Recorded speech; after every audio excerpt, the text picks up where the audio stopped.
Good afternoon, everybody. David Shuster here on Take Action News. This is the final weekend of January. A special welcome to everybody listening to us over 1480 AM, WPWC in Washington, D.C., also over We Act Radio, TakeActionNews.com, and, of course, over our live YouTube channel, Take Action News TV. We're joined in studio by our executive producer, Daniel Marins. Daniel, welcome to the show, and also to our man, Rich Webster, Vice President in charge of board operations. Rich, a welcome to you. President Obama has officially started his second term, and for everybody who is wondering how he might feel about democracy in the District of Columbia, listen to this. Democracy from Asia to Africa, from the Americas to the Middle East, because our interests and our conscience compel us to act on behalf of those who long for freedom. We will support democracy from Asia to Africa. But was there a shout out for the District of Columbia, the 632,000 residents who do not have a vote in Congress, who do not have democracy for them? The answer is no. The president decided not to give any sort of shout out to the District of Columbia or to any legislation that's now pending that would give D.C. residents representation. Keep in mind, we started the Revolutionary War because of taxation without representation. Daniel Marins, are you surprised? Are you disappointed? What'd you make of it?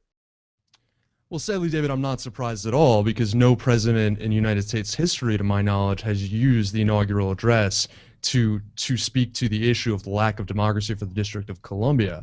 I am, of course, disappointed because this is an issue of basic democracy. If we don't have voting representation for all American citizens, there's no point in even talking about the issues of voter ID and all of the various other crackdowns on people that already have democratic rights, let alone talking about exporting it to other countries in the Middle East, Asia, and Africa. And I think that's a travesty and it's hypocritical.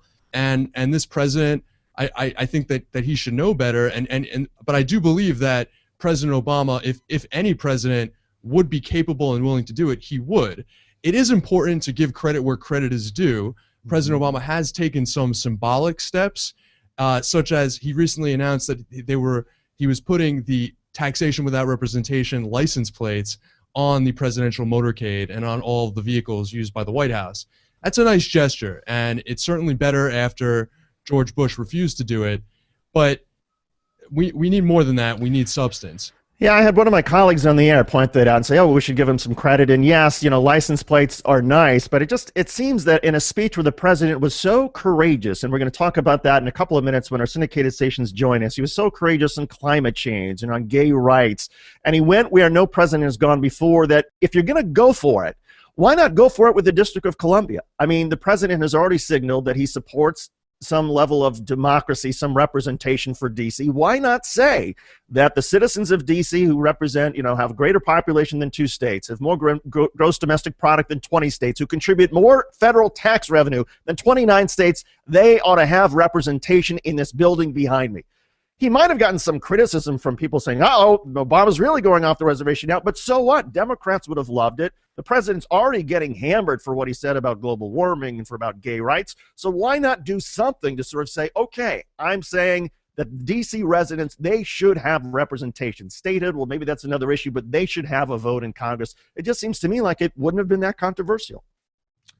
No, you're absolutely right, David, and I think that, you talk about the issue of D.C. representation, and there has been some leadership in this Congress, ironically, from the chairman of the Government Oversight Committee, Darrell Issa. That's right. Extremely conservative Republican from California, who is in charge of monitoring and approving the District of Columbia's budget, has made major progress in giving the District of Columbia greater latitude over its own budget and making the process of approval for its budget more lenient and easier to go through. So it would be a shame, it would be an irony if the president were upstaged by a conservative Republican and one of his foes in Congress, such as Darrell Issa.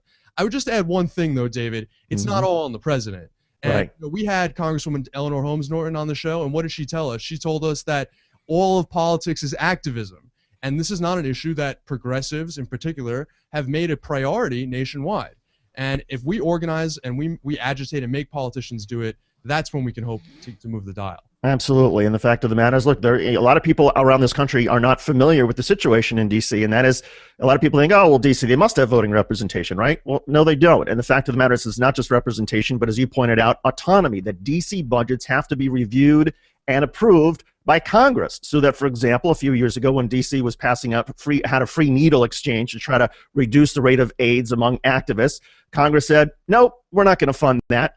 And what could D.C. do? So it's a situation that needs to be rectified, and I suppose the first way to do that is to educate everybody around the country about the situation as it stands, and that's where I think political leaders, they could certainly do a better job. We're going to pause in about 18 seconds and let our syndicated stations catch up with us. Syndicated stations in Chicago and Columbus and all over the place. Again, you are listening and you're watching the Take Action News on We Act Radio. So glad to have everybody who is watching us, especially everybody in Bloomington, Indiana, my hometown. We pause now, and we will rejoin you in just a second.